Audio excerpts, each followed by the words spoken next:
Yeah, third full year. Got it.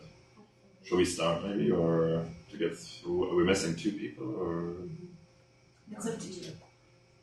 Yeah, in the beginning it's not really. It's not much in the beginning, so I think we're just going to get started to get through. My name is Martin. I'm one of the junior attendings here in service. Welcome to UC Denver. Hope the first ones went well. Wherever you guys were assigned to. We'll talk about CO2 today. And we're basically going to, as always, like it's going to be half an hour in the morning, and then I think most attendings took like half an hour in the afternoon, 45 minutes in the afternoon. Is that about right? I'm trying to get you guys relatively out early. Try the same. I try to get through my morning part on time, but if I might have to talk about it for extra 5 minutes in the afternoon. Sorry for that. Please ask any questions if you have any at any time. As I mentioned, we can always finish up if we don't go through the morning lecture in the afternoon. Those are the learning objectives, which I believe you also have been sent to. I kind of changed a couple of things in the meantime, since the chief resident sent them out to you, but we'll go through it step by step. So I think when most people think about CO2, especially the ones who have been assigned to the OR so far, they probably think about entitled CO2 and about us monitoring the appropriateness of ventilation in the OR, right? So ventilation setup is respiratory rate times tidal volume equals minute ventilation. If it's too high, you're hypoventilating. If it's too low, you're hyperventilating, right? That's probably the concept you, at least the people who have been in the OR so far, have been taught. And that's basically a lower part. But as you guys know from med school and from your training, is that CO2 is basically more than that. Basically, you have a waste product which gets produced in our mitochondria as part of our aerobic metabolism, and then basically from there gets transported by our perfusion to our lungs, where we get rid of it.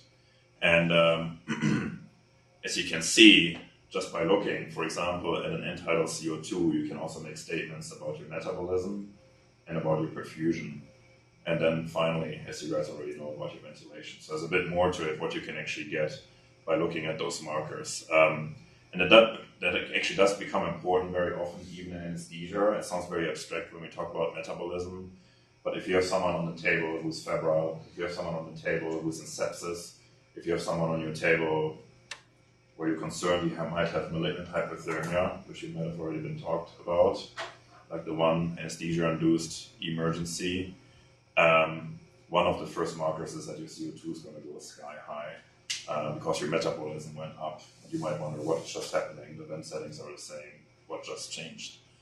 And with perfusion, it is actually the same. And you might remember this probably from your training that, for example, in cardiac arrest, people now look at entitled CO2 to make sure they have appropriate chest compressions. So if you don't get blood to your lungs, your entitled CO2 is going to drop. And for that purpose, CO2 has also become a very important marker just for perfusion. It doesn't have to be the extreme of a cardiac arrest, but if you're a PE and you don't get blood through your lungs, your CO2 in your blood is going to rise, but it's going to drop in what you're going to inhale is going to drop because you just can't get out of it. And even if someone is just in shock, hyperperfusing, those things are happening. That brings us kind of to the next concept. I'm actually going to start there. Basically, I'm going to start where CO2 gets made of, and then we're at perfusion, so we're making our way to the lungs. An important concept between our arterial PA CO2 and our AUGs, and between the end-tidal CO2, what we're actually measuring on our capnogram in the operating room, is that there is, at all times, there's always a little gradient between those two numbers. Your normal PaO2 is what? PaCO2, I'm sorry, it's usually what? Yeah, it should be like around 40. And it's on the chart, but if you make the math, but what you usually consider to be a normal entitled CO2 when you look in the OR. Yeah, so it's like the normal gradient is between 3 and 5.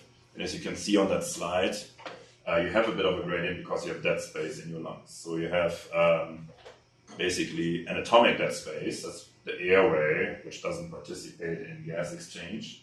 And then if you have, for example, atelectic lungs, or you have pneumonia or COPD, you also have a lot of alveolar dead space. So basically, strictly speaking, there are alveoli, but they just don't, they get ventilated, but they don't get perfused appropriately. And that basically combines the physiologic dead space. There's a lot of pathologic states. The most extreme ones we talked about, if you're cardiac arrest and you don't pump blood through the lungs, everything is dead space, because you're pushing air into the lungs, but none of these alveoli gets perfused. With the PE, it's very like a selective state of pulmonary hyperperfusion, and obviously any form of hypotension, but basically a lot of chronic or acute lung diseases as well. Like if you have COPD and your alveoli break down, you have these huge spaces, air spaces, which are not participating in gas exchange anymore, as it is the case in COPD. You also have a lot of dead space. So what then happens is that your gradient between your arterial CO2 and your exhaled and tidal CO2 gets larger and larger. So you might be in the OR on a COPD patient, your tidal CO2 is 35, and you're like, great, doing a great job. And then you draw an ABG because you have an A line, and you notice that your PA CO2 is in the 50s. Because that guy has a pathologic gradient between his arterial and tidal CO2 just because he's so sick, so then you have to make some vent adjustments.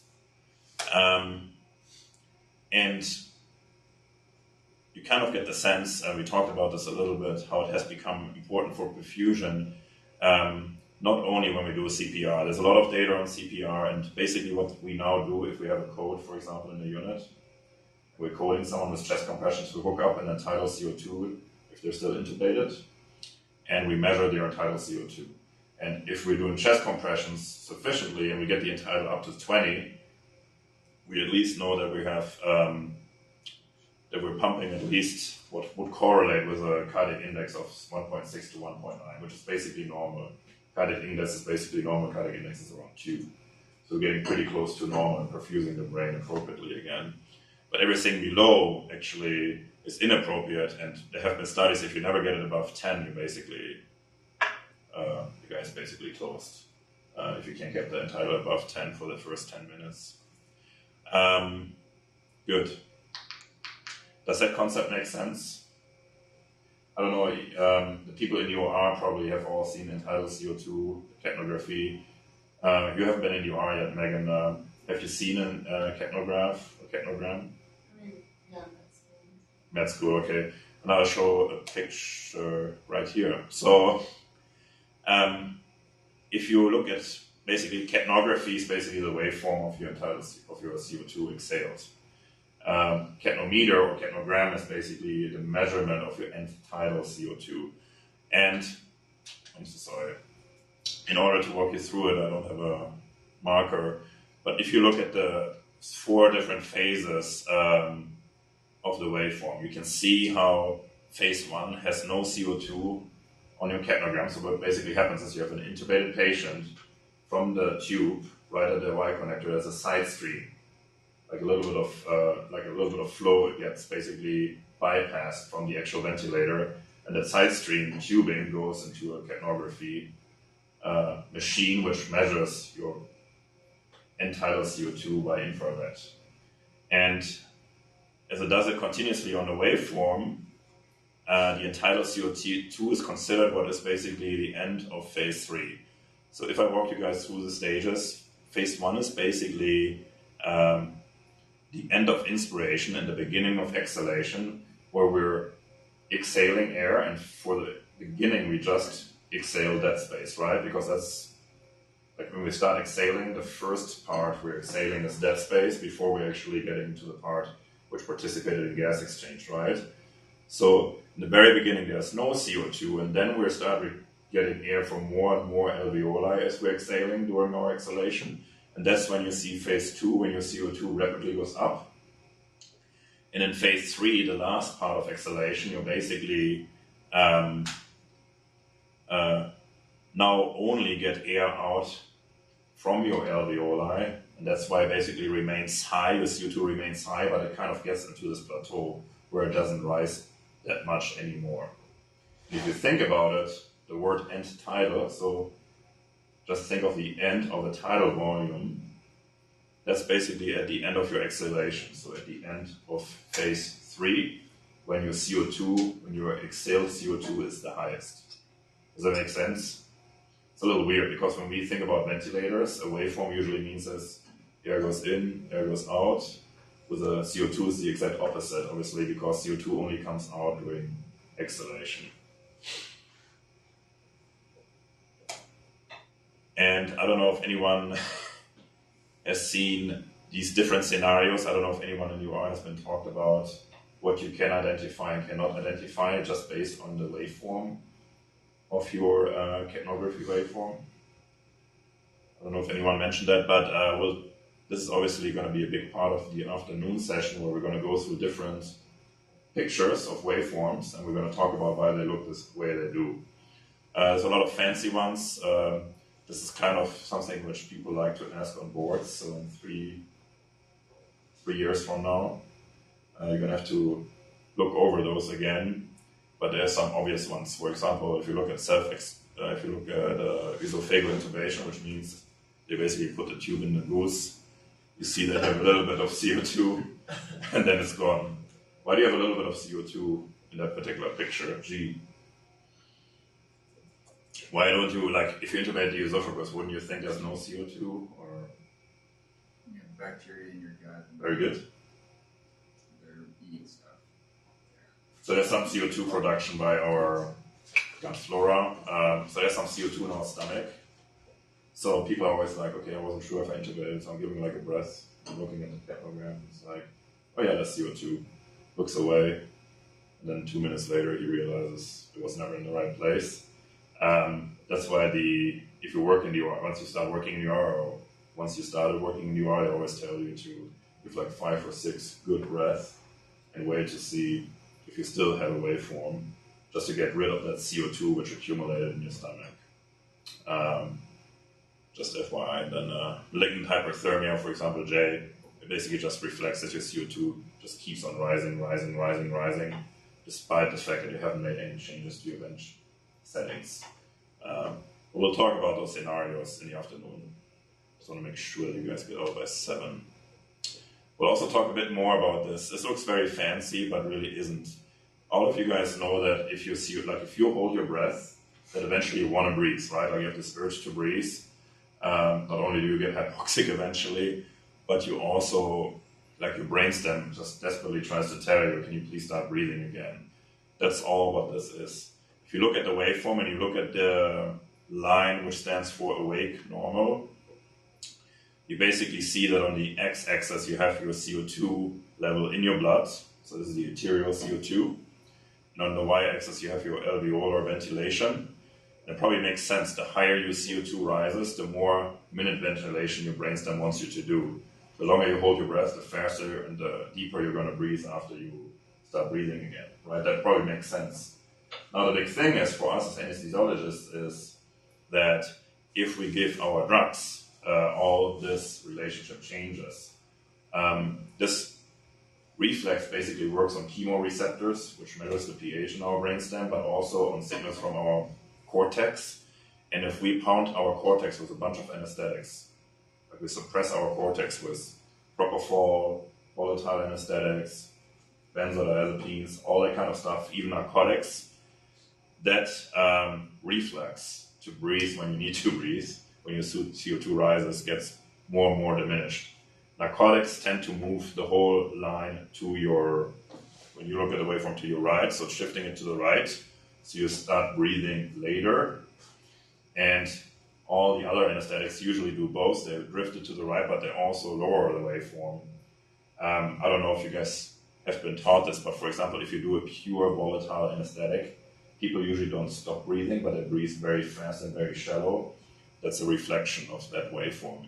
Basically, because you breathe fast and shallow, your effective minute ventilation without dead space is very minimal. And that's why your alveolar ventilation diminishes even more. Just think about it. You give anesthetics and someone stops breathing. That's the reason why. That's a bit more complicated. I'm not going to waste too much time on this, but besides of what we talked so far, is I want to talk about CO2 and some of its side effects. So what happens if you, let's say your patient is hypercapnic, what happens to your ABG? Like your CO2 goes up, right? Because you're not breathing off CO2. And what other parameters is changing with your CO2 and your ABG? pH will go up. Again? pH will go up. Up or yeah. So does it go up or down? Acidosis, yeah, sorry. Yeah. So it goes down, yeah. Exactly right. So you get more acidotic, right? If you accumulate CO2 is a gas as an acid, right? It usually comes in protons in CO2, and the reverse reaction of that is bicarbonate. But if you're accumulating a lot of CO2 because you're getting hypercapnic, your pH is going down because you're getting more and more acidotic.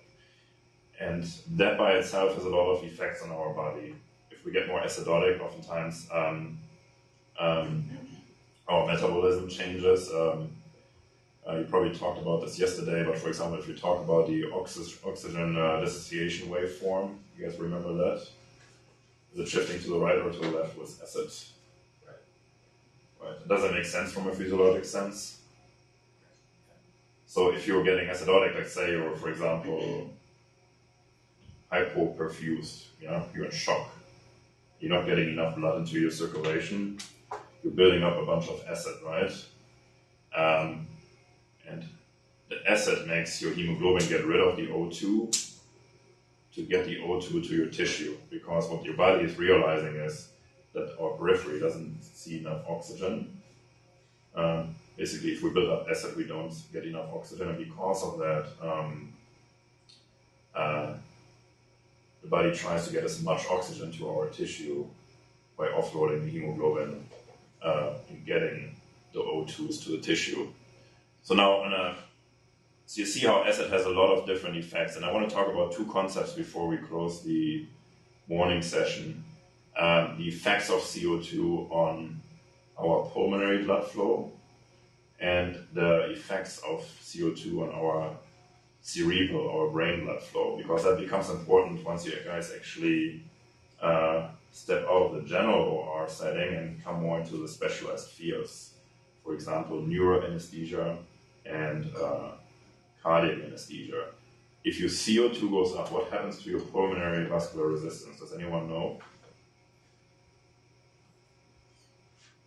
Only two options, right? It can either go up or down. And what it does in our pulmonary circulation is that if your CO2 builds up and you get more acidotic, our pulmonary vascular resistance gets higher. So our vessels in our pulmonary circulation, they clamp down and they make it harder to get blood from the right side to the left side. Does this concept make sense? Yeah, so is that an issue in general? What do you guys think? Like, what kind of patient could that become an issue? Yeah, so you make it worse, right? What's the issue with pulmonary hypertension? The right ventricle perfuses both during systole and diastole. So if you have too high of a pulmonary hypertension, then it generates pressure down to the right side of the heart. And if that pressure is too high, it no longer perfuses during diastole. So you said a lot of right things. So basically, first of all, the resistance, like the right ventricle tries to push against the pulmonary circulation, right? And as you said, if your PVR goes up, your RV eventually is going to crack out. And RV failure is one of the most difficult things to deal with in the operating room. You're also right about the perfusion of the right ventricle. Doesn't really get that much affected by your pulmonary vascular resistance. More so, the perfusion of our coronaries is basically driven by our end-diastolic systemic blood pressure. So our diastolic systemic blood pressure minus our end-diastolic filling pressure. But you're right, our right ventricle is going to have a harder time pushing the blood through the pulmonary circulation. And you're at potential risk for RV failure. So if you induce a patient, for example, with known RV dysfunction, and you can't ventilate him, what's going to happen? Like, you can't back him. Your CO2 does what? Your pulmonary vascular resistance does what? Goes up. Your RV does what? Yeah, exactly. Good, yeah. It's a very important concept. It might actually I'm going to leave it with that for now. And then this is a bit more intuitive, I think. And I don't know if you heard about this in medical school, but you probably all have heard about patients who can, like with increased intracranial pressures, right? Have anyone of you guys heard what people do to the ventilator if someone is at risk for urinating? Like if the ICP goes up, what do they do in the ICU to hyperventilate? Exactly right. Do you understand why they hyperventilate? Yeah, exactly right. So what happens is they want to get rid of CO2, that's why they hyperventilate, right? They're going to drive down our arterial CO2. And what it does to the vessels which supply our brain is it constricts them. And and basically on this graph, as you can see, it's like on the top line, this was my attempt to basically illustrate the diameter of the vessels.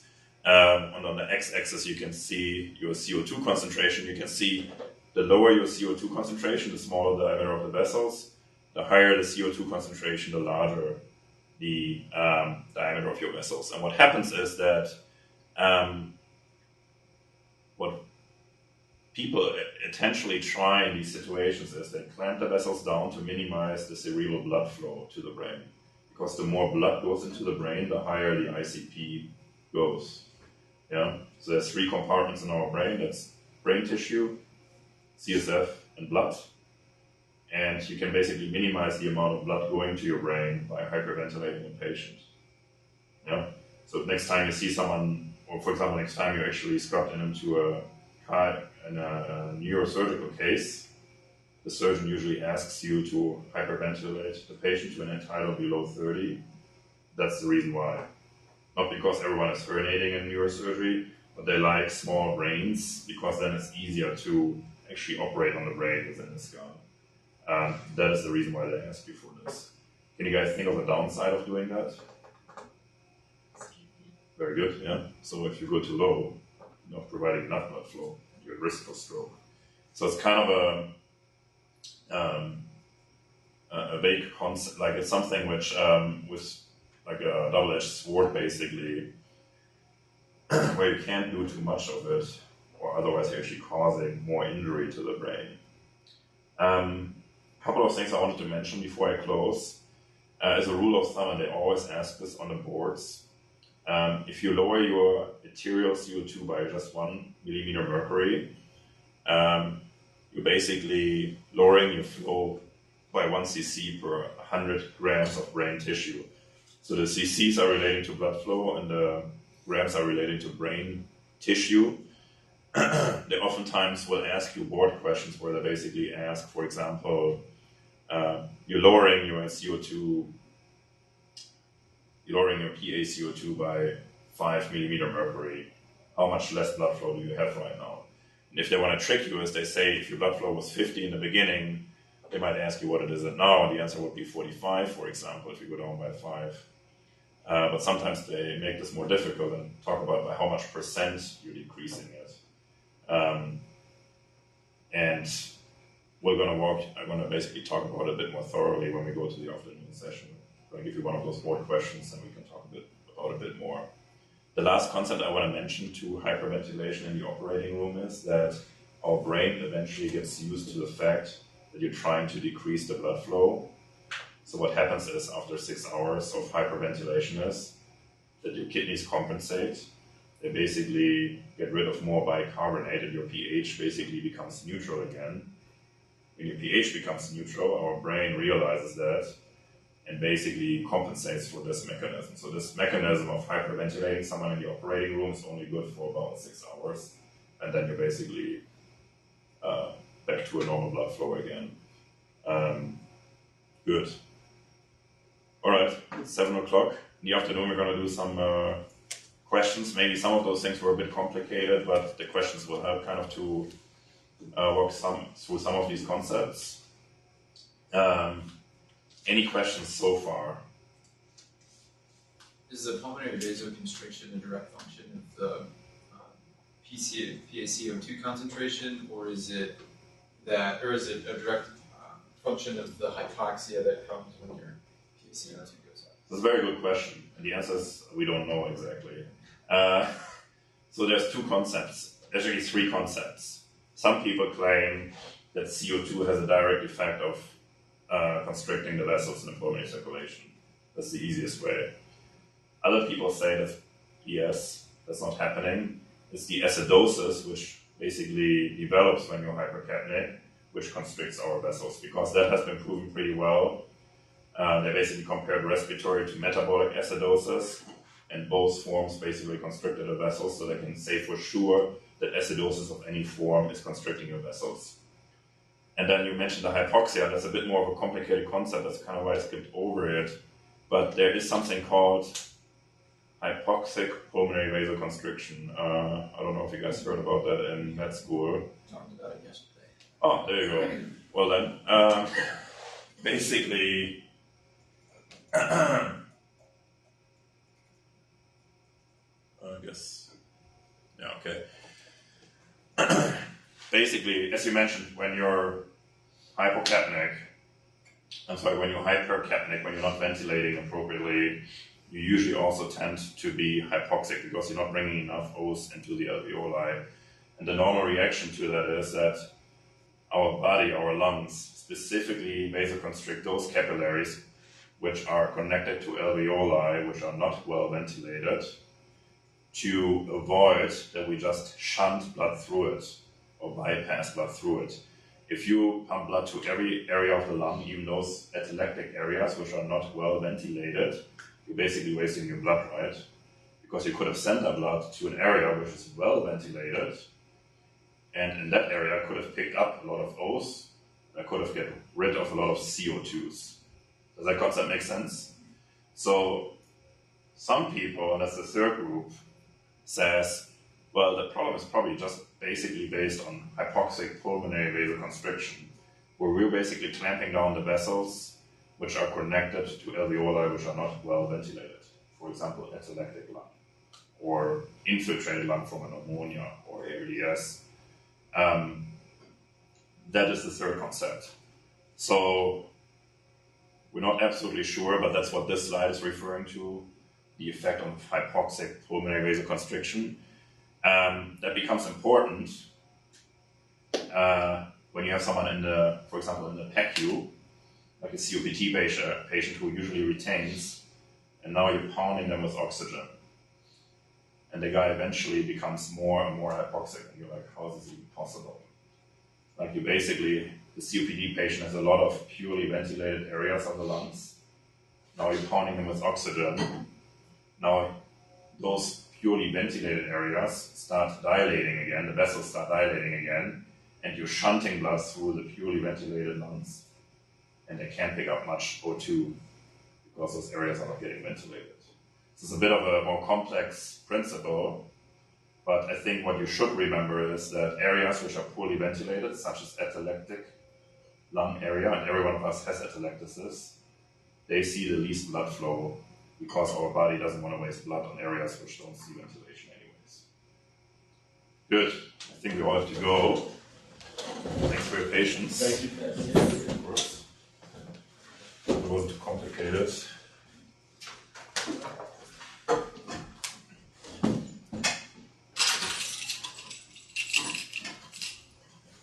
You guys are pain, so you're going back to the pre-op area. No, she's really